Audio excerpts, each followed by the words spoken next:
En el otoño de 1885, mi destino fue sellado no con un beso ni con una promesa, sino con una fría gota de lacre sobre un sobre amarillento. Fui enviada como una ofrenda silenciosa para salvar el honor perdido de mi familia.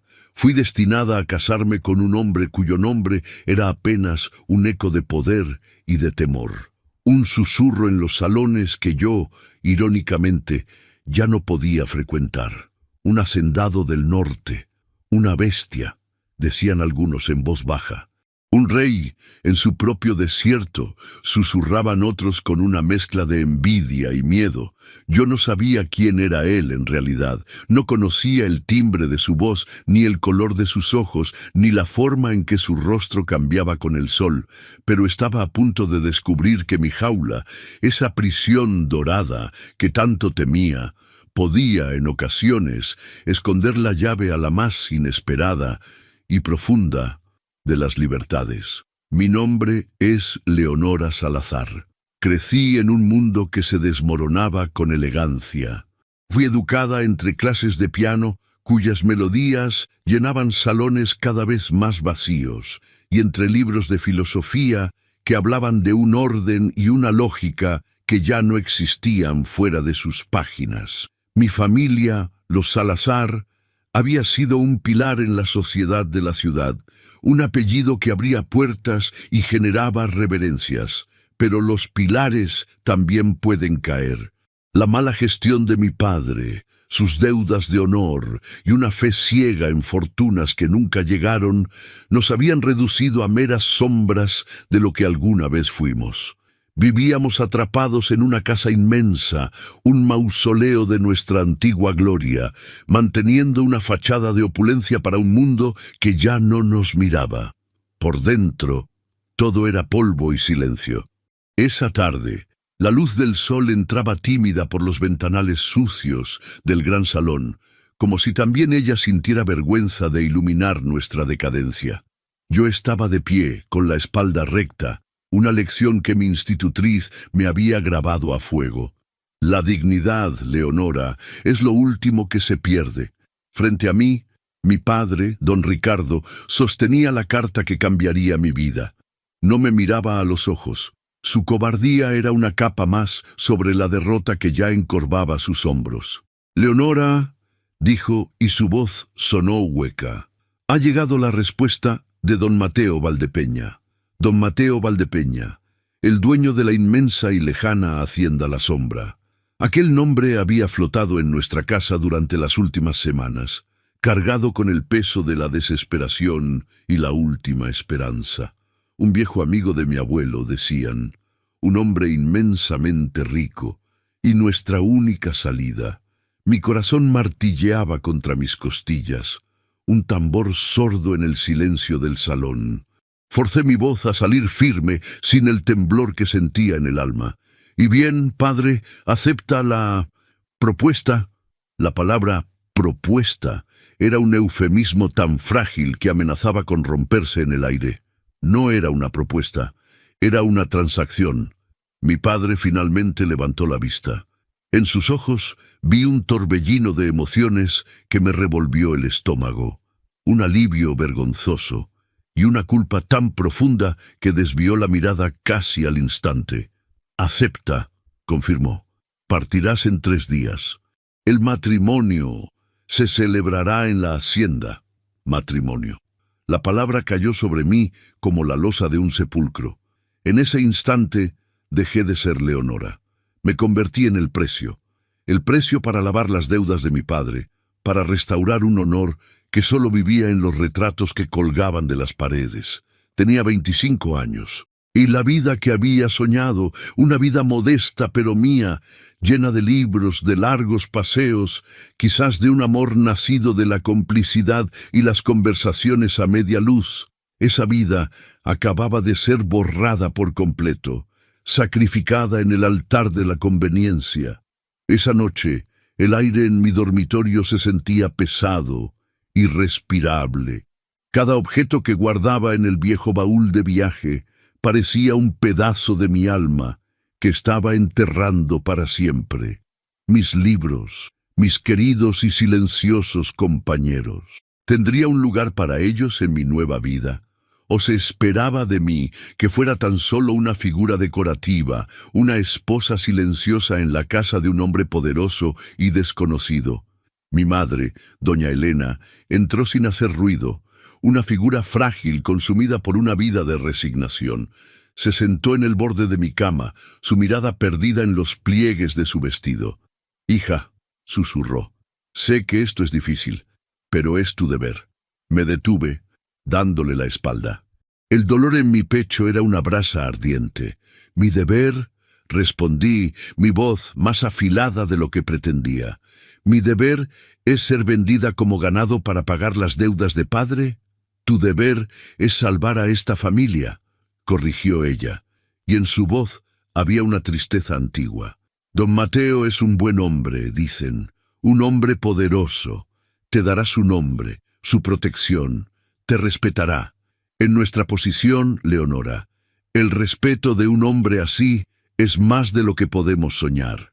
El amor es un lujo para los cuentos de hadas. Sus palabras nacidas de la amarga convicción de su propia vida sin amor fueron el verdadero catalizador.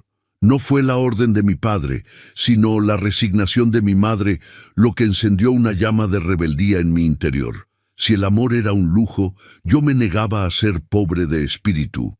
Si la libertad era solo un sueño, aprendería a soñar despierta. Cerré el baúl. El sonido retumbó en la habitación, definitivo, como el cierre de una tumba, o como el de una puerta que se abre a un campo de batalla. No iría a la hacienda La Sombra como una cordera camino al matadero. No, iría como una exploradora a un territorio desconocido. Sola, sí, asustada también, pero dispuesta a encontrar mi propio camino, incluso si tenía que tallarlo yo misma en la piedra más dura y solitaria de aquel desierto. Mi vida no terminaba, estaba a punto de comenzar, y yo estaría lista. El viaje fue una lenta despedida de todo lo que conocía. El coche, un cascarón de madera y cuero, se balanceaba sobre caminos que parecían dibujados al azar sobre la tierra. Con cada legua que dejábamos atrás, los verdes paisajes de mi hogar se rendían a una paleta de ocres y amarillos. Los árboles se volvían escasos, retorcidos, como viejos suplicantes con los brazos extendidos hacia un cielo indiferente y vasto. Me pasé 5 días observando el mundo a través del cristal polvoriento de la ventanilla. Vi pueblos que eran apenas un puñado de casas de adobe, rostros curtidos por el sol que me miraban pasar con una curiosidad apática. Era un mundo distinto, un mundo más duro, un mundo donde la supervivencia era una tarea diaria, no un concepto leído en los libros.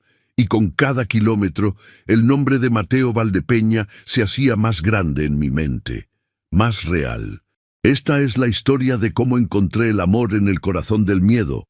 Acompáñame en este viaje y descubre los secretos que guardaba la hacienda La Sombra. En la quinta tarde, cuando el sol comenzaba a teñir el horizonte de un rojo sangriento, el cochero señaló hacia adelante. «Ya casi llegamos, señorita. Aquello es La Sombra». Contuve el aliento. En la distancia, recortada contra el cielo crepuscular, se alzaba la hacienda. No era la casa elegante y luminosa que mi imaginación infantil asociaba con las grandes fincas. Era una fortaleza, una construcción inmensa de piedra oscura y adobe, de líneas austeras y funcionales. Parecía haber brotado de la misma tierra que la rodeaba, sólida, imponente, eterna. El sol poniente proyectaba su sombra larga y afilada sobre la llanura, una garra oscura que parecía reclamar todo lo que tocaba. El nombre, La Sombra, no era una elección poética, era una descripción literal. El coche finalmente se detuvo en un silencio que zumbaba en mis oídos. El único sonido era el del viento, un susurro seco que arrastraba polvo y secretos. Y allí, en el umbral de la gran puerta de madera, bajo el arco de piedra, me esperaba él. Era una figura alta y solitaria. No vestía como los aristócratas de la ciudad, con sus trajes finos y sus aires de importancia. Llevaba la ropa de un ranchero, de un hombre que trabaja su tierra. Una camisa sencilla pero de buen corte, pantalones resistentes y botas altas cubiertas por el polvo del camino. Su rostro era un mapa de contradicciones. Era atractivo, sí, con facciones marcadas y una mandíbula firme, pero estaba endurecido por el sol y por algo más, algo que no pude descifrar. Su expresión era completamente indescifrable, una máscara de serenidad que no revelaba nada. Y su mirada, sus ojos, se posaron en mí cuando bajé del coche. Eran oscuros, del color de la tierra mojada después de una tormenta, y me recorrieron de arriba a abajo sin una pizca de calidez. No había alegría, ni bienvenida, ni siquiera la cortesía más básica. Solo una fría e intensa curiosidad, como si estuviera evaluando un caballo o una pieza de ganado que acababa de comprar. Sentí un escalofrío recorrer mi espalda. Tuve la certeza de que esa mirada podía ver a través de mi vestido de viaje, a través de mi piel, y llegar hasta mis miedos más profundos, a mi alma desnuda. No era un monstruo, como decían, era un hombre, y eso era infinitamente más aterrador. Un monstruo puede ser vencido, pero un hombre así, hecho de silencio y de poder, te aprisiona sin necesidad de cadenas. A su lado, un paso por detrás, se encontraba una mujer de mediana edad, vestida de un negro riguroso que parecía absorber la poca luz que quedaba. Su postura era rígida, su rostro severo, y me observaba con una abierta y helada desaprobación. Era evidente que para ella yo era una intrusa, una molestia. Mi futuro esposo, don Mateo Valdepeña, hizo un breve y seco gesto de asentimiento con la cabeza. Su voz, cuando finalmente habló, era exactamente como la había imaginado. Grave, profunda, sin inflexiones. El sonido de piedras rodando en el fondo de un río seco. «Señorita Salazar», dijo, y mi apellido sonó extraño en sus labios. «Bienvenida a la sombra. El viaje ha sido largo». Hizo una pausa, como si las palabras fueran un esfuerzo para él. «Carmela le mostrará sus aposentos. La cena se sirve a las 8. La boda será mañana al mediodía. El juez de paz ya está en camino. Hechos, órdenes, sin ceremonia, sin una sola palabra de consuelo». Cada frase era una puntada que cosía mi destino sin mi consentimiento. Mañana. La palabra resonó en mi cabeza, vacía y terrible, el punto de no retorno. Seguía la silenciosa Carmela, la mujer de negro, por pasillos que parecían túneles excavados en la penumbra. El interior de la casa era tan austero como el exterior, muebles oscuros y pesados, pocos adornos, y un frío que no era solo por la piedra, sino por la ausencia de vida, de risas, de calor humano. Cuando la puerta de mis aposentos se cerró detrás de mí, el sonido de la cerradura fue como un veredicto final. Me quedé sola, en el corazón del territorio de un rey desconocido, en la que sería mi nueva casa, mi nueva prisión. Y una pregunta, la pregunta que me atormentaría durante las largas noches que estaban por venir, nació en ese instante, clara y afilada como un puñal. ¿Podría una flor, arrancada de la tierra que la vio nacer, sobrevivir en la aridez de aquel desierto? ¿O estaba condenada a marchitarme, hasta desaparecer por completo en la inmensa sombra de aquel hombre? La boda fue tan impersonal como su bienvenida. No hubo un vestido de novia blanco, ni flores, ni la marcha nupcial que había soñado de niña.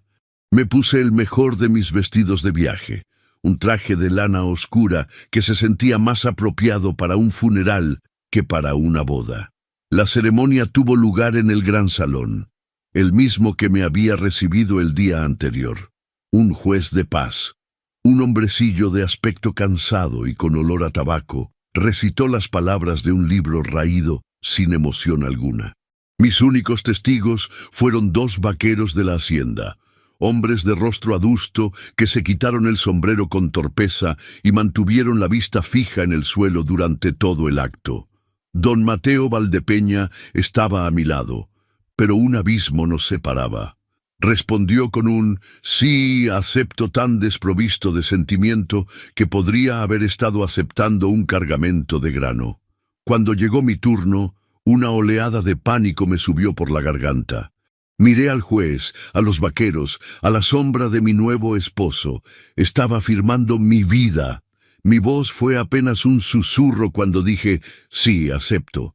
El juez nos declaró marido y mujer, y un silencio incómodo llenó la sala. No hubo beso. No hubo un apretón de manos. Mi esposo simplemente se dio la vuelta y salió del salón, como si la transacción más importante de su vida fuera una simple formalidad que ya le había robado demasiado tiempo. Ese fue el verdadero comienzo de mi nueva vida. Las primeras semanas en la sombra fueron un largo y monótono ejercicio de soledad. Mi esposo, Mateo, era una presencia fantasmal. Se levantaba antes del amanecer, cuando la casa aún estaba sumida en la oscuridad. El único rastro de su partida era el sonido lejano de un caballo al galope. Regresaba al anochecer, cubierto de polvo y de un cansancio que parecía emanar de sus huesos. Nuestras cenas eran el punto culminante de la agonía diaria.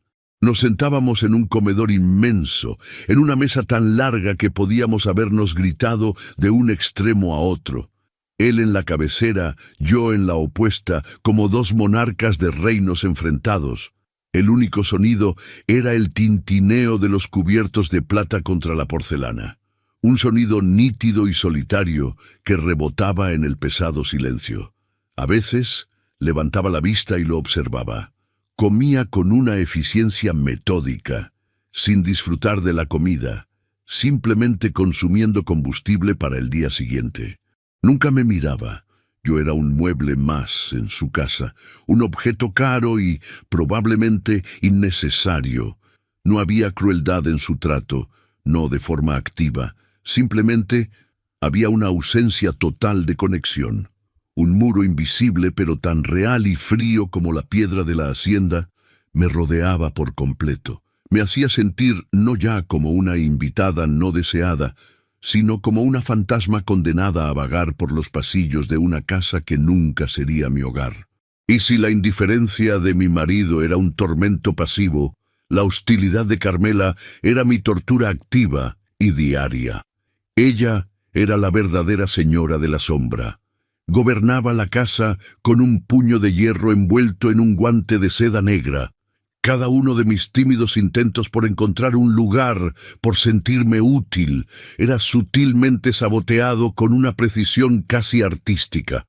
Un día, intenté arreglar un jarrón de flores silvestres que una de las sirvientas más jóvenes me había traído. Apenas 1 hora después, las encontré reemplazadas por unas ramas secas y austeras. «Las flores del campo se marchitan muy rápido aquí adentro, señora», me dijo Carmela, con una sonrisa que no le llegaba a sus ojos fríos. «No están acostumbradas a un ambiente tan refinado. Pueden traer insectos». Otro día reuní el valor para pedir la llave de la biblioteca. Había visto la habitación el primer día, un paraíso de estantes altos llenos de libros encuadernados en cuero, un posible refugio. «Claro, señora», respondió Carmela, inclinando la cabeza. «Debo buscarla. El señor casi nunca entra ahí. No sé dónde pudo haberla guardado». Tardó 3 días en encontrarla. Cuando finalmente pude entrar, el olor a polvo y a tiempo estancado era tan denso que me hizo toser.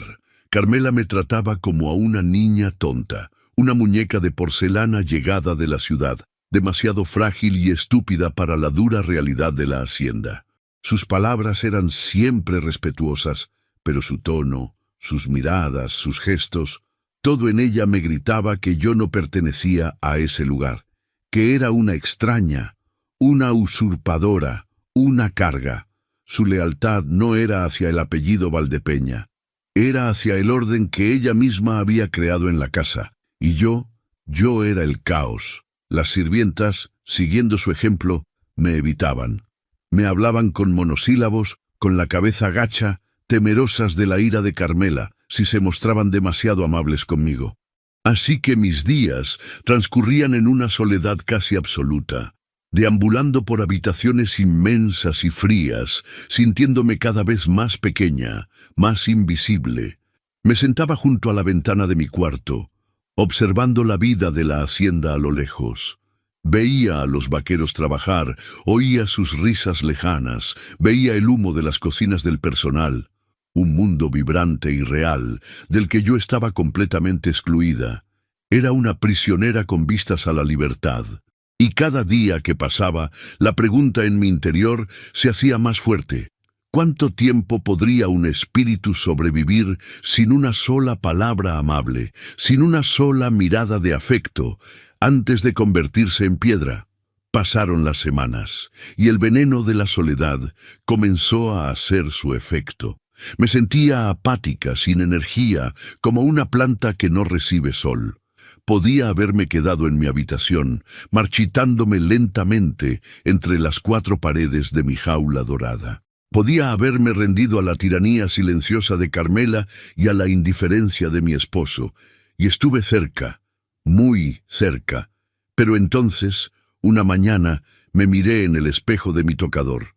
La mujer que me devolvía la mirada tenía los ojos apagados, los hombros caídos. Era la sombra de la joven que había llegado a esa casa con una chispa de rebeldía en el corazón. Y no pude soportarlo. No, mi padre me había vendido, sí, pero yo no me iba a vender a mí misma a la desesperación. Ese día tomé una decisión. Si la casa principal era una prisión, entonces exploraría los terrenos. Si mi esposo era un enigma, intentaría comprender su reino. Cansada de la atmósfera asfixiante del interior, salí al patio principal, sintiendo por primera vez el sol de la mañana en mi rostro, sin un cristal de por medio. El aire era seco y olía a tierra, a caballo y a trabajo. Carmela me vio desde una ventana, y supe que su desaprobación me seguía como una sombra, pero por primera vez no me importó. Comencé a caminar sin rumbo fijo, manteniendo una distancia prudente de las áreas de trabajo. Quería observar, entender el pulso de este lugar, que funcionaba como un organismo vivo y complejo. Vi la dureza de la vida aquí, sin filtros. El sol implacable que castigaba la tierra, el sudor en la frente de los hombres, el trabajo agotador que comenzaba antes del alba y terminaba mucho después del ocaso. Esto no era un capricho de un hombre rico. Esto era una guerra diaria contra la naturaleza, una batalla por la supervivencia. Y en el centro de todo, el general de este ejército era él. Lo vi a lo lejos, y la imagen que presencié no encajaba con el hombre frío y distante que se sentaba a mi mesa cada noche. No estaba en el porche de la casa, dando órdenes desde la comodidad de una silla. Estaba en medio del corral, con las mangas de la camisa arremangadas, trabajando codo con sus hombres para reparar una cerca que un toro había derribado. Me escondí detrás de una ancha columna de piedra del granero, observándolo. Su cuerpo se movía con una eficiencia y una fuerza que me dejaron sin aliento. Levantaba los pesados postes de madera con una facilidad que desmentía el esfuerzo. Daba instrucciones no con gritos, sino con gestos breves y precisos que sus hombres entendían al instante. Había una sincronía perfecta entre ellos, una camaradería silenciosa forjada en el trabajo compartido y el respeto mutuo. En un momento hicieron una pausa. Uno de los vaqueros, un hombre mayor con un bigote canoso, le ofreció una bota de agua. Mateo bebió un largo trago y luego, con un gesto natural, se la pasó al hombre que estaba a su lado. No había jerarquía en ese momento. Eran solo hombres trabajando bajo el mismo sol, compartiendo la misma sed. Lo observé, fascinada. Este no era el aristócrata silencioso que yo creía conocer. Este era un líder, un hombre respetado no solo por el poder de su nombre o su dinero, sino porque no pedía a nadie un esfuerzo que él mismo no estuviera dispuesto a hacer. Por primera vez desde que llegué, sentí una punzada de algo que no era miedo, ni resentimiento, ni soledad. Era una profunda y desconcertante curiosidad. ¿Quién era realmente este hombre de dos caras? ¿El señor silencioso que me ignoraba en la cena o el trabajador incansable que compartía el agua con sus hombres?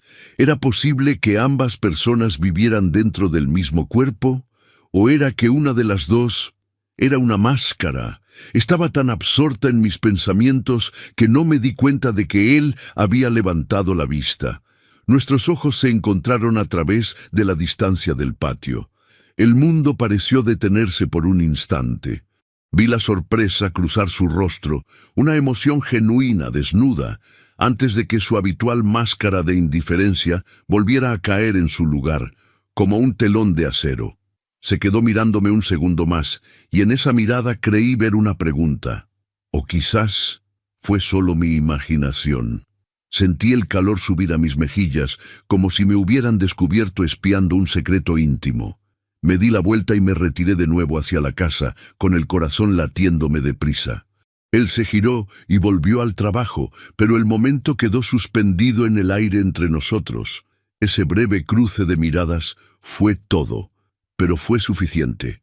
Me había visto observándolo, invadiendo su mundo, tratando de comprenderlo. El muro que nos separaba seguía siendo alto, imponente, pero por primera vez yo misma había encontrado una pequeña grieta, una grieta por la que empezar a mirar, y supe, con una certeza que me asustó y me emocionó a partes iguales, que volvería a hacerlo.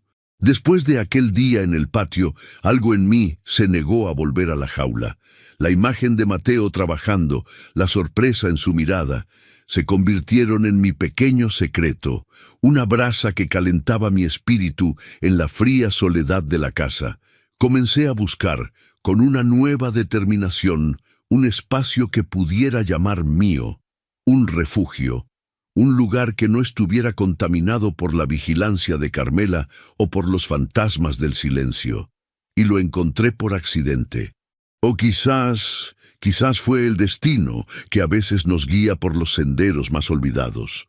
Un día, caminando por la parte trasera de la propiedad, lejos de la actividad principal, seguí un muro de piedra cubierto por una cascada de bugambillas salvajes, de un fucsia tan intenso que parecía desafiar la aridez del paisaje.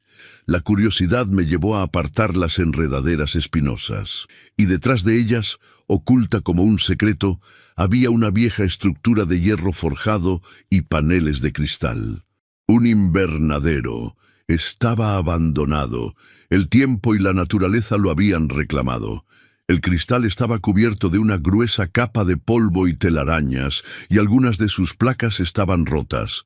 Las enredaderas se habían colado por las grietas como dedos verdes que intentaban desmantelarlo pieza por pieza.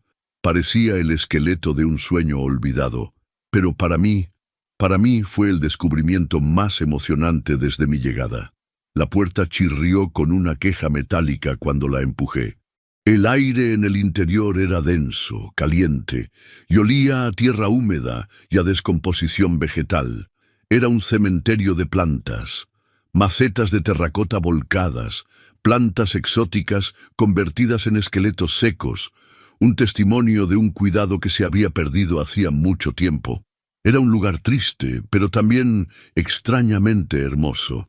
La luz del sol se filtraba a través del cristal sucio, creando patrones dorados en el suelo, iluminando las motas de polvo que danzaban en el aire como estrellas diminutas. Mi curiosidad, sin embargo, me llevó más allá del abandono.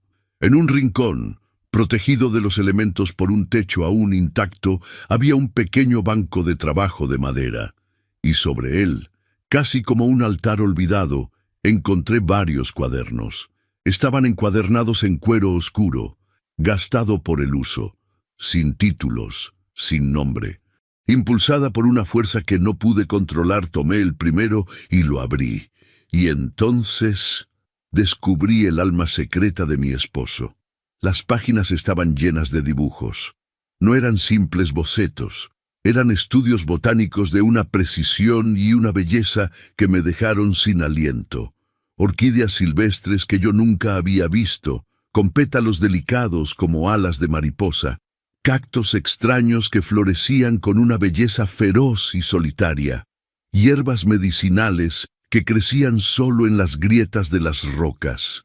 Cada dibujo estaba ejecutado con una mano experta y paciente, capturando cada vena de una hoja, cada matiz de un pétalo, y junto a cada ilustración había anotaciones.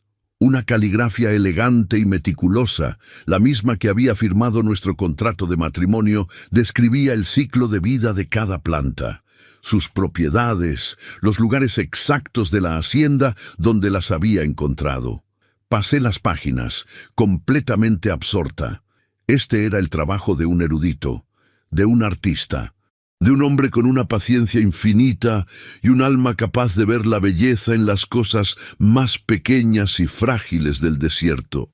El hombre que apenas me dirigía la palabra, que gobernaba su reino con una eficiencia casi brutal, pasaba su tiempo libre en este santuario, documentando la delicada vida que se aferraba a su tierra. En una página, leí sobre sus frustrados intentos de cultivar una rara orquídea de montaña en el invernadero. La flor se niega a florecer lejos de su roca, había escrito. Quizás hay bellezas que no pueden ser poseídas, solo admiradas en su libertad. La frase me golpeó como un rayo. Me senté en el viejo banco, con el cuaderno abierto sobre mi regazo, y una pequeña sonrisa, la primera sonrisa genuina en semanas, se dibujó en mi rostro. Por primera vez, no veía al hombre que me había comprado. Veía al hombre que entendía a las flores salvajes. Un ruido repentino en la puerta me hizo dar un respingo. Levanté la vista y mi corazón se detuvo. Mateo estaba allí, de pie, inmóvil como una estatua de piedra. Su rostro era una máscara de shock que rápidamente se transformó en una furia fría y oscura. Sus ojos estaban fijos en el cuaderno que yo sostenía en mis manos. Me había descubierto. Había profanado su lugar secreto. ¿Qué está haciendo aquí? Su voz fue un látigo, más dura y cortante que nunca. Este lugar está prohibido. Me levanté de un salto, el cuaderno apretado contra mi pecho como un escudo. Yo no sabía, tartamudeé. Solo estaba caminando. Esto es suyo. Es maravilloso. Esperaba un estallido de ira, que me gritara, que me echara de allí, pero en su lugar vi algo mucho más revelador, algo que me heló la sangre. Vi vulnerabilidad. Se acercó a mí con pasos rápidos y me arrebató el cuaderno de las manos. No lo hizo con violencia, sino con una prisa desesperada, como si yo estuviera sosteniendo su corazón desnudo y él necesitara cubrirlo. Por una fracción de segundo, su rostro mostró el dolor agudo y la vergüenza de haber sido expuesto, de que alguien hubiera visto más allá de la fortaleza que había construido a su alrededor. «No vuelva a entrar aquí», ordenó, su voz ahora un susurro tenso. «Nunca». Y sin decir más, se dio la vuelta y se fue, tan rápido como había aparecido, dejándome sola con el eco de sus palabras y el latido desbocado de mi propio corazón. Ya no había miedo. En su lugar había una certeza abrumadora. El muro que nos separaba no estaba hecho de indiferencia como yo había creído. Estaba hecho de miedo, su miedo, y en ese instante, por primera vez, no sentí el deseo de escapar de él. Sentí la necesidad de entenderlo. Después del incidente del invernadero, un cambio sutil, casi imperceptible, se instaló en la atmósfera de la sombra.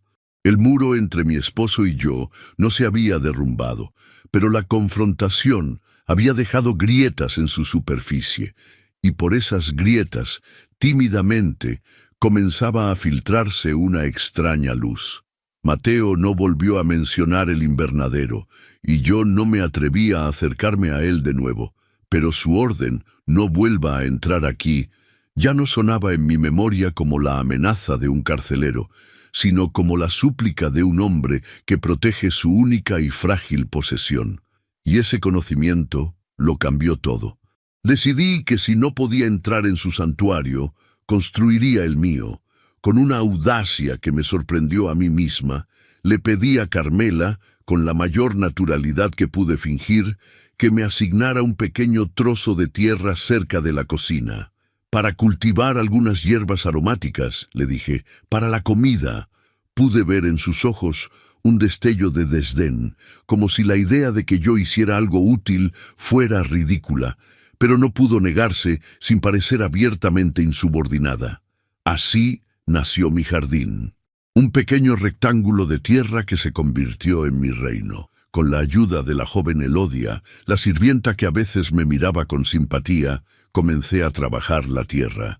Sentir el suelo en mis manos, el sol en mi nuca, me hizo sentir viva de una forma que no había experimentado en meses. Planté romero, tomillo, menta, hierbas sencillas cuyos olores me recordaban al jardín de mi madre.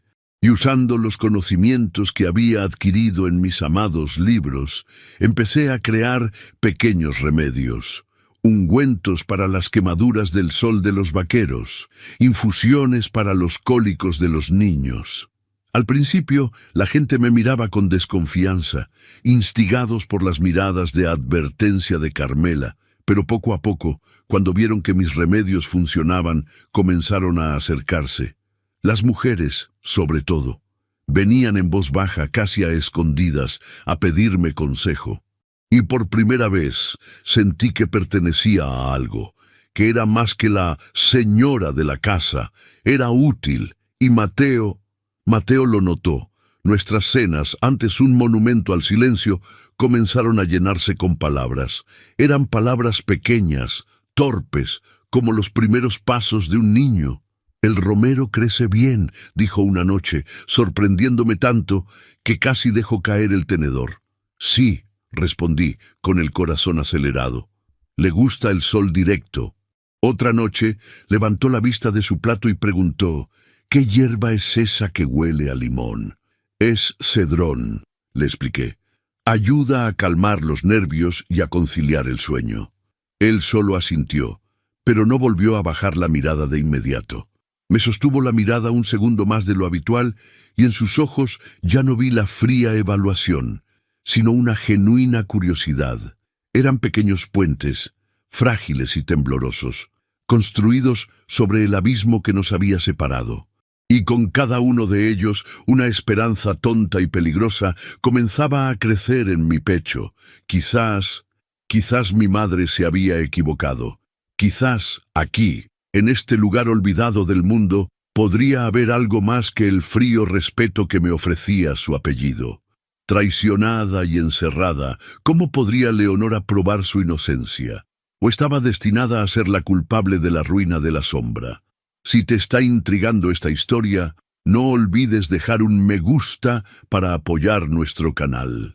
Continuemos, porque la noche es más oscura justo antes del amanecer, pero no me di cuenta, en mi incipiente felicidad, de que mi pequeño jardín de esperanza estaba creciendo en una tierra que alguien más ya había decidido envenenar. La primera señal de que algo andaba mal llegó de forma sutil, un comentario al pasar de uno de los capataces, sobre un sector del maizal que parecía triste. Luego, otra sección. Pronto, ya no fueron rumores. Se convirtió en una realidad visible y aterradora. Una tarde, Mateo me pidió que lo acompañara. Caminamos juntos hacia los campos de maíz, el orgullo de la sombra, la fuente de su riqueza. Y lo que vimos me heló la sangre. Las plantas, que deberían haber estado altas y verdes, se veían amarillentas, marchitas. Sus hojas estaban cubiertas de extrañas manchas negras, como si una lepra vegetal las estuviera consumiendo. Mateo se arrodilló, tomó una de las hojas y ésta se deshizo en polvo entre sus dedos. Su rostro, normalmente una máscara de control, se contrajo en una mueca de incredulidad y preocupación. Nunca había visto algo así, murmuró, su voz grave y tensa. Se extiende como el fuego. Rápido, demasiado rápido. La plaga cayó sobre nosotros como una maldición bíblica. Día tras día veíamos impotentes cómo los campos se morían. La prosperidad de la sombra se marchitaba ante nuestros ojos, y con ella se marchitaba la frágil paz que habíamos comenzado a construir. El silencio volvió a la mesa del comedor, pero esta vez no era un silencio de indiferencia, sino uno cargado de tensión, de miedo. La sonrisa desapareció del rostro de Mateo, reemplazada por una preocupación sombría que grababa nuevas líneas en su frente. Y mientras él luchaba por salvar su tierra, yo sentía los ojos de Carmela fijos en mi espalda. Una mirada fría, calculadora y extrañamente satisfecha. La preocupación en la hacienda era un mal aire, denso y pesado. Cada día la plaga avanzaba, implacable, devorando los campos que eran la sangre y la vida de la sombra. Mateo pasaba los días enteros bajo el sol, trabajando junto a sus hombres, probando remedios desesperados que no daban resultado. Regresaba a la casa por la noche, exhausto y derrotado, y la distancia entre nosotros volvía a crecer, esta vez alimentada por el miedo a la ruina. Y en ese terreno fértil de miedo e incertidumbre, Carmela sembró su veneno. Una noche yo estaba en mi habitación, intentando leer para escapar de la atmósfera opresiva de la casa. Escuché voces provenientes del despacho de Mateo. Reconocí la voz grave y cansada de mi esposo y el siseo bajo y persistente de Carmela. No era mi intención escuchar, pero una frase, pronunciada con una falsa nota de pesar por el ama de llaves, flotó hasta el pasillo y me heló la sangre. La nueva señora. Me acerqué a la puerta del despacho que estaba entreabierta. Lo que vi me confirmó que la tormenta que destruía los campos estaba a punto de desatarse dentro de la casa. Mateo estaba sentado en su escritorio con la cabeza entre las manos, la viva imagen de la desesperación. Carmela estaba de pie frente a él, su rostro una máscara de grave y fingida preocupación. «Señor», dijo ella, con esa voz que lograba sonar sumisa y autoritaria al mismo tiempo. No quisiera alarmarlo, pero los hombres hablan. Son gente sencilla, supersticiosa. Dicen que esta plaga, esta mala suerte, empezó justo cuando la nueva señora llegó a la hacienda. Mateo levantó la cabeza. Sus ojos, inyectados en sangre por el cansancio, lanzaron un destello de furia. «Esos son estupideces, Carmela. Ignorancia».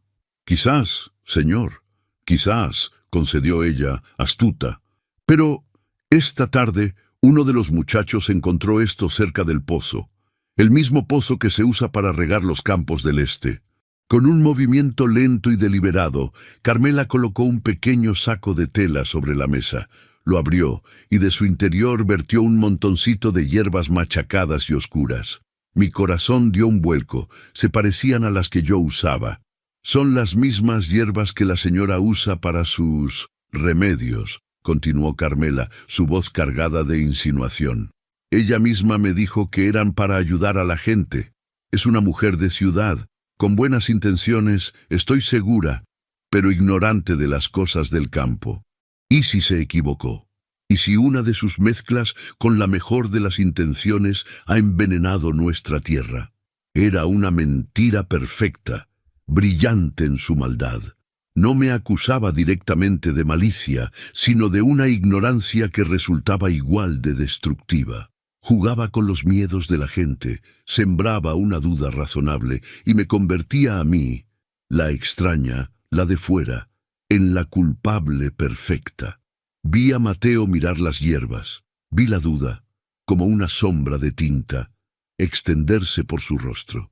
Vi cómo su mandíbula se tensaba y supe que no estaba pensando solo en la plaga, estaba pensando en otras cosas, en traiciones pasadas, en una confianza rota que, evidentemente, nunca había sanado. Carmela conocía a su señor y sabía exactamente qué herida presionar. Se levantó de su silla, su movimiento brusco y decidido, y sin decir una palabra, caminó directamente hacia mi habitación. Me aparté de la puerta justo a tiempo, con el corazón martillándome en el pecho. Entró sin llamar, su presencia llenando por completo el espacio. Su rostro era una máscara de piedra, pero sus ojos ardían con una mezcla de furia y dolor. «Han estado usando sus hierbas cerca de los campos», dijo. No era una pregunta, era una acusación. Me puse de pie, confundida y asustada. Sí, para hacer ungüentos, para las quemaduras del sol de los trabajadores. «¿Qué ocurre, Mateo?» Él dio un paso más hacia mí, su voz bajando a un nivel peligroso, casi un gruñido. «La tierra se está muriendo, Leonora, y usted es la única novedad en esta hacienda desde que empezó la plaga». El aire se me escapó de los pulmones. La crudeza de su sospecha era un golpe físico. ¿Crees que yo...? Las palabras no me salían. ¿Crees que yo haría algo para dañar este lugar, para dañarte a ti, después de...? Me detuve, pero las palabras que no dije quedaron flotando, invisibles y terribles, en el aire entre nosotros. Después de que empezamos a entendernos, después de que empecé a creer en ti. La acusación me robó el aliento. Pero no fue la acusación lo que me rompió por dentro. Fue la duda en sus ojos, la facilidad con la que estaba dispuesto a creer lo peor de mí, a borrar las frágiles semanas de conexión que habíamos construido. El puente que apenas habíamos terminado de cruzar se derrumbó en un instante, y yo caí de nuevo al abismo, y esta vez la caída fue mucho más larga y dolorosa. «Hasta que no sepa qué es lo que está pasando», dijo finalmente, su voz desprovista de toda emoción, «no saldrá de sus aposentos. Es por su propia seguridad. La gente está asustada. Podrían hacerle daño». «¿Por mi seguridad?» Las palabras sonaban a hueco, a una excusa, era una sentencia. Me estaba encerrando de nuevo, pero esta vez era infinitamente peor, porque ya no me encerraba un extraño, me encerraba el hombre al que había empezado, tonta e imprudentemente, a abrirle mi corazón. Se dio la vuelta y se fue, cerrando la puerta tras de sí. No giró la llave. No hacía falta. Las paredes de mi nueva prisión no estaban hechas de madera y piedra, estaban hechas de su desconfianza. Y esas eran las paredes más altas y frías de todas. Las primeras 24 horas de mi encierro fueron un descenso a la desesperación. Me negué a comer la comida que me traían. Me quedé tumbada en la cama, con la mirada fija en el techo, mientras las palabras de Mateo rebotaban en mi cabeza, cada una un golpe, cada una espina. Su desconfianza era un veneno mucho más potente que el que mataba sus campos, y sentí cómo se extendía por mis venas, paralizándome. La desesperación es un ácido. Puede disolver el alma hasta no dejar nada, o puede limpiar toda la debilidad y el miedo, hasta dejar solo el acero que yace debajo. En la soledad de mi cuarto, rodeada por el silencio de una casa que me había juzgado y condenado, tomé una decisión. Ya había llorado, ya me había lamentado. Ahora era el momento de luchar. No era una bruja, no era una asesina de campos, era Leonora Salazar. Había leído sobre heroínas en mis libros, mujeres que enfrentaban dragones y tiranos. Mi dragón era la mentira, y mi tirano era la injusticia, y no iba a permitir que me destruyeran. Me levanté de la cama, me lavé la cara con el agua fría de la jofaina y me senté en la pequeña mesa junto a la ventana. Si estaba prisionera, usaría mi celda como mi cuartel general. La ayuda llegó de la forma más inesperada. Esa tarde, la joven Elodia, la sirvienta de ojos asustadizos, entró a recoger la bandeja de comida intacta. Al acercarse, vi que sus manos temblaban.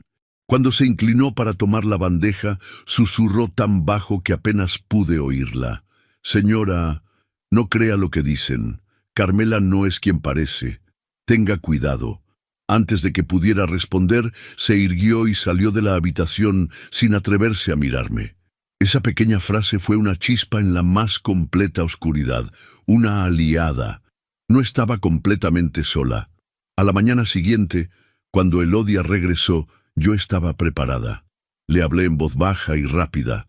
Le expliqué que necesitaba su ayuda, que necesitaba que fuera mis ojos y mis oídos. Vi el miedo en su rostro, el terror a ser descubierta por Carmela. Elodia, le dije tomándole la mano, tus remedios curaron a tu hermano pequeño de la fiebre. Lo sé. Tú sabes que yo nunca haría daño a esta tierra ni a su gente. Ayúdame a descubrir la verdad. Dudó un instante, pero luego asintió, una determinación feroz naciendo en su joven rostro. A partir de ese momento, Elodia se convirtió en mi espía. Siguiendo mis instrucciones, me trajo en secreto lo que le pedí, pequeñas muestras de tierra de las zonas afectadas y de las sanas, un frasco con agua del pozo que regaba los campos enfermos, y lo más importante, una de las bolsitas de tela que Carmela guardaba celosamente en su despensa, supuestamente llenas de hierbas para ahuyentar las polillas de la ropa. A la luz de las velas, durante la noche, convertí mi habitación en un laboratorio improvisado. Usé una pequeña lupa que guardaba en un estuche de viaje para examinar las muestras. La tierra de los campos enfermos tenía una textura extraña, casi grasosa. El agua del pozo, a simple vista, parecía normal. Pero cuando abrí la bolsita de Carmela, supe que estaba en el camino correcto. El contenido no olía a ninguna hierba que yo conociera. No era lavanda ni romero. Eran pequeñas partículas cristalinas, casi como sal gruesa, mezcladas con paja seca para disfrazarlas. No era orgánico, era algo químico. Y entonces lo recordé. Un libro, en la inmensa y polvorienta biblioteca, un tomo pesado que había hojeado por curiosidad en mis primeros días de exploración. No era una novela ni un libro de poesía. Era un manual de agricultura avanzada, encuadernado en piel oscura.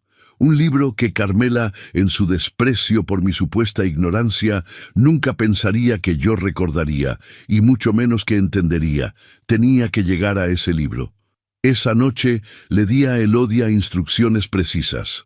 Ella distraería al único vigilante que a veces rondaba el pasillo con una excusa sobre un ruido en la cocina. El tiempo que tenía era mínimo. Con el corazón en la gargalo, me deslicé fuera de mi cuarto, mis pies descalzos sin hacer ruido sobre las frías baldosas de piedra. Corrí por los pasillos oscuros, cada sombra una amenaza, cada crujido de la madera una sentencia. Llegué a la biblioteca y entré en la oscuridad que olía a tiempo. Mis manos volaron por los estantes, buscando a tientas el lomo de cuero que recordaba. Lo encontré. Lo abrí sobre una mesa, usando la escasa luz de la luna que entraba por el ventanal para buscar el capítulo sobre plagas y venenos de la tierra. Y allí estaba. Una ilustración de unas hojas de maíz con las mismas manchas negras. La descripción hablaba de una plaga causada no por un hongo o un insecto, sino por la contaminación del agua con un compuesto mineral. Un veneno lento, de origen industrial, usado en la minería, que salinizaba la tierra y la volvía estéril. Un veneno que se podía comprar en las grandes ciudades. El libro confirmó mis sospechas. No era brujería, era sabotaje. Y las partículas en la bolsa de Carmela coincidían con la descripción del veneno. Tenía la prueba de cómo lo había hecho. Pero aún me faltaba la pieza más importante del rompecabezas, la más peligrosa de todas. ¿Por qué? La pregunta ardía en mi mente, más caliente que la llama de la vela que iluminaba mi rostro. ¿Por qué? ¿Por qué una mujer que había servido a la familia Valdepeña durante décadas querría destruir la hacienda que era su propio hogar? El odio hacia mí no era una razón suficiente. Yo era solo un peón. Tenía que haber algo más grande, algo más profundo, y la respuesta, como suele suceder, no estaba en la química de la tierra, sino en la de la ambición humana. El dinero.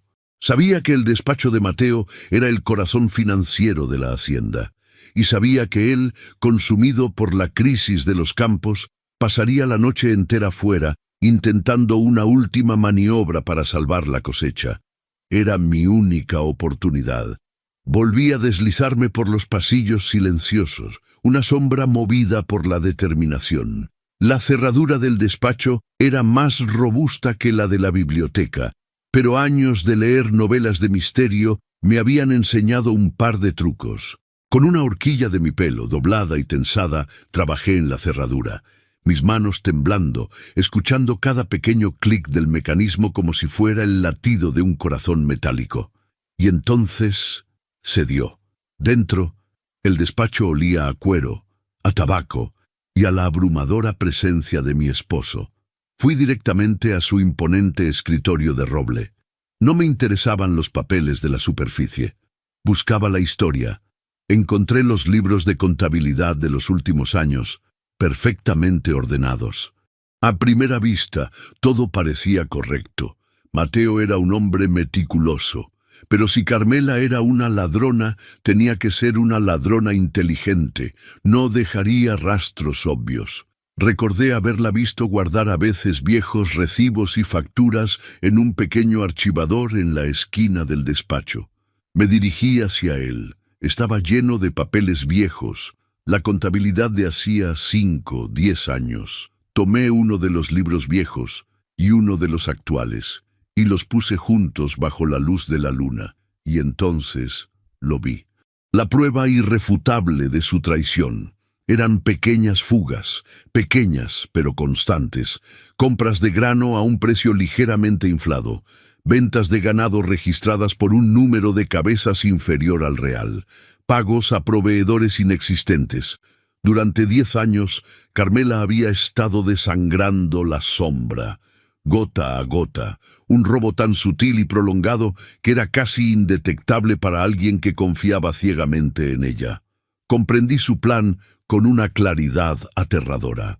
Mi llegada la había puesto nerviosa. Yo era una mujer educada, de la ciudad. Podría interesarme en las cuentas, hacer preguntas incómodas.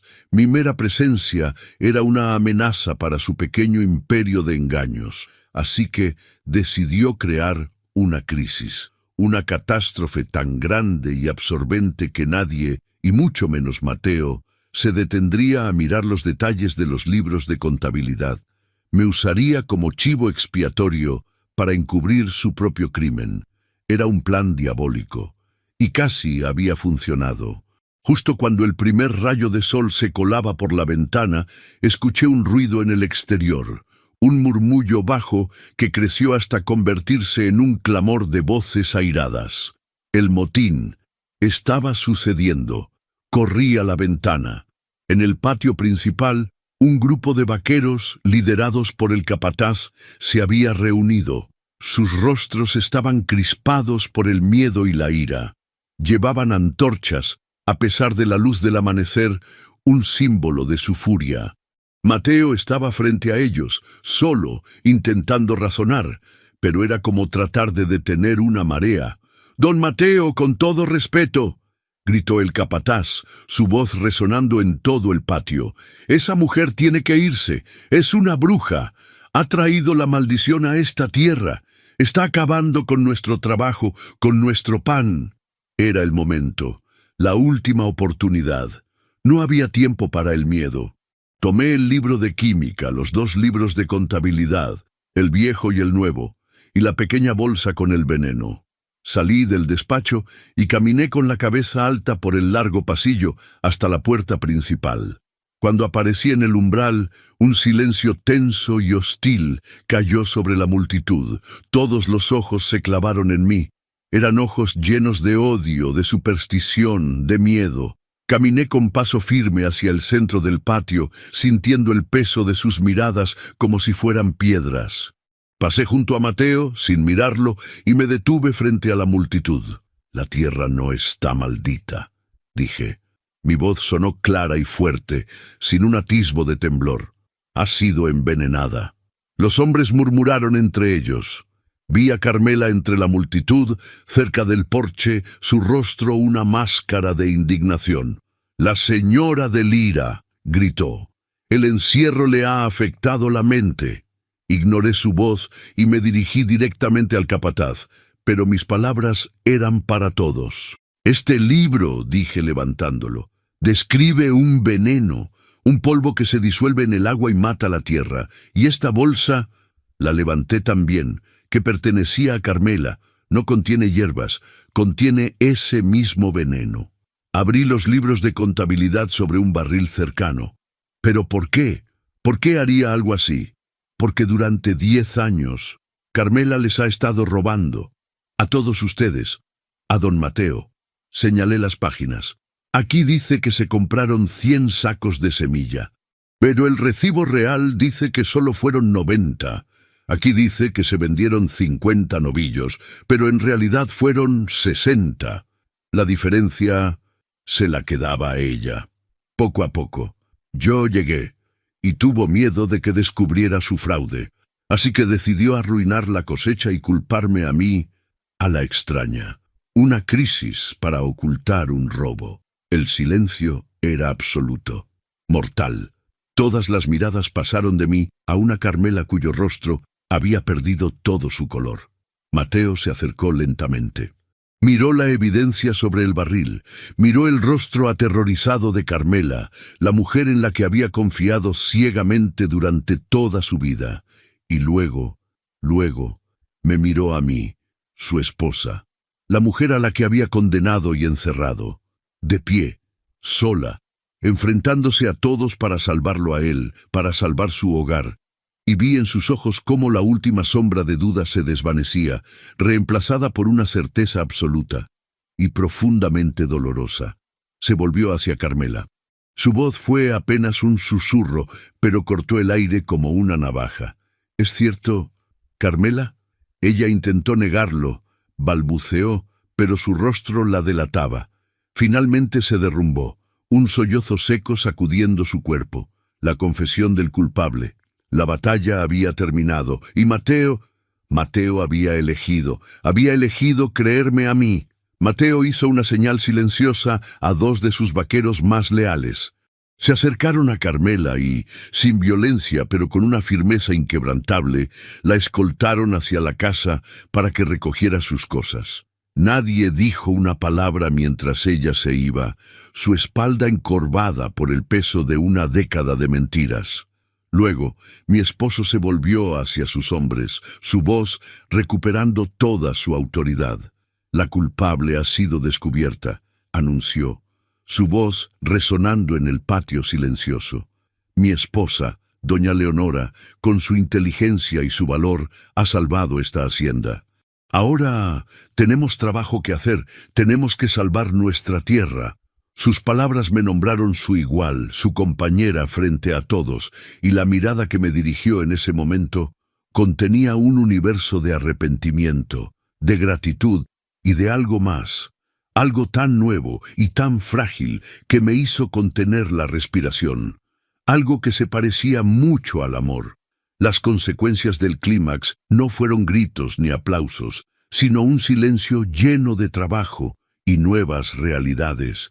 Carmela se fue, desterrada de la sombra para siempre, y en su lugar quedó un vacío que por primera vez empezamos a llenar juntos. Esa tarde nos encontramos en el invernadero, mi invernadero, el lugar donde todo había comenzado a cambiar.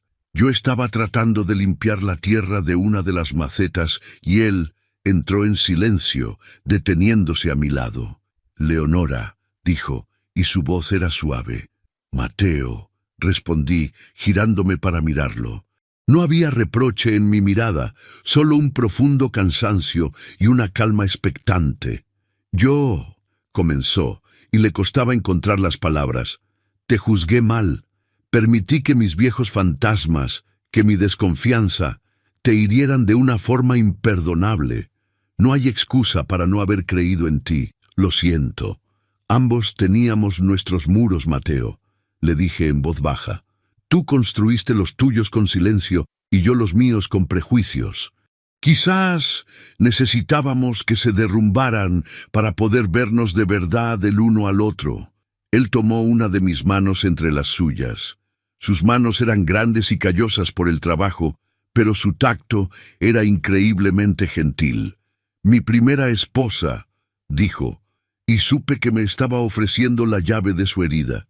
Ella no amaba esta tierra, no me amaba a mí, solo amaba el prestigio del apellido Valdepeña y el dinero que podía gastar en la ciudad. Me abandonó, se fue con otro hombre, llevándose una parte de mi fortuna y toda mi confianza en la gente de su clase. Juré nunca volver a ser tan necio, tan ciego, y ese juramento casi me hace cometer la mayor necedad de todas, perderte a ti. Era la primera vez que me hablaba de su pasado, la primera vez que me mostraba sus cicatrices, y al hacerlo me estaba entregando su corazón. Apreté su mano con la mía. Yo no soy ella, Mateo, y esta tierra, la sombra, está empezando a sentirse de verdad como mi hogar. Él levantó su otra mano y acarició mi mejilla. Su toque envió una corriente de calor por todo mi cuerpo. Me incliné hacia él, cerrando los ojos, aceptando ese gesto de ternura que tanto había anhelado, y supe que habíamos sobrevivido a la plaga, a todas las plagas. Un año después, la sombra ya no hacía honor a su nombre. Se había convertido en un lugar de luz. La tierra, con trabajo duro y los conocimientos de mis libros, sanó. Los campos volvieron a ser verdes y prósperos. Las risas de los hijos de los trabajadores llenaban los patios. La casa, antes fría y silenciosa, ahora estaba llena de vida. Mi pequeño jardín de hierbas se convirtió en un proyecto que ayudaba a toda la comarca. Y yo, la extraña, me convertí en Doña Leonora, respetada no solo por mi título, sino por mi trabajo, y el invernadero abandonado volvió a la vida. Una tarde, Mateo y yo caminábamos por el porche, cogidos de la mano, una costumbre que se había vuelto tan natural como respirar. Me guió hacia allí. El invernadero estaba ahora lleno de plantas exóticas y flores vibrantes. Era nuestro santuario. En el centro, en un lugar de honor, en una maceta que cuidábamos juntos, una bellísima y rara orquídea de montaña estaba en plena floración, sus pétalos delicados y perfectos abiertos al sol. «Lo lograste», dijo Mateo, su voz llena de admiración. «Floreció». Sonreí y me apoyé en su hombro. «No, lo logramos. Solo necesitaba el cuidado correcto, el tiempo, la paciencia, como todo lo que realmente vale la pena. Fui enviada a esta tierra para casarme con un hacendado que no conocía. Una bestia, decían, un rey temido, y encontré a un hombre que dibujaba flores en secreto. Él no me mostró un amor de cuento de hadas, de grandes bailes y promesas vacías. Me mostró un amor más profundo, más fuerte, más real. El amor que crece en la tierra dura, que sobrevive a las tormentas y que florece, finalmente, bajo el sol de la confianza mutua. Mateo se inclinó y me besó, un beso suave, lleno de la paz y la profunda afección de dos almas que por fin se habían encontrado. Nos quedamos allí mirando juntos el horizonte, hacia nuestras tierras, hacia nuestro futuro. Mi padre me había enviado lejos para salvar el honor de su familia, y en el proceso yo había encontrado el mío. Había descubierto que el hogar no siempre es el lugar de donde vienes, sino el lugar donde, contra todo pronóstico, consigues florecer, y que el amor verdadero no es algo que se encuentra por suerte, es algo que se construye día a día, verdad a verdad, en el corazón del más inesperado de los lugares.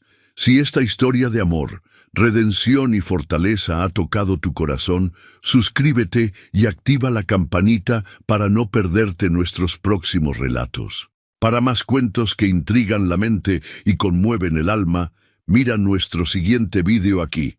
Únete a nuestra comunidad de amantes de las grandes historias. ¿Qué te ha parecido el viaje de Leonora? Déjanos tu opinión en los comentarios.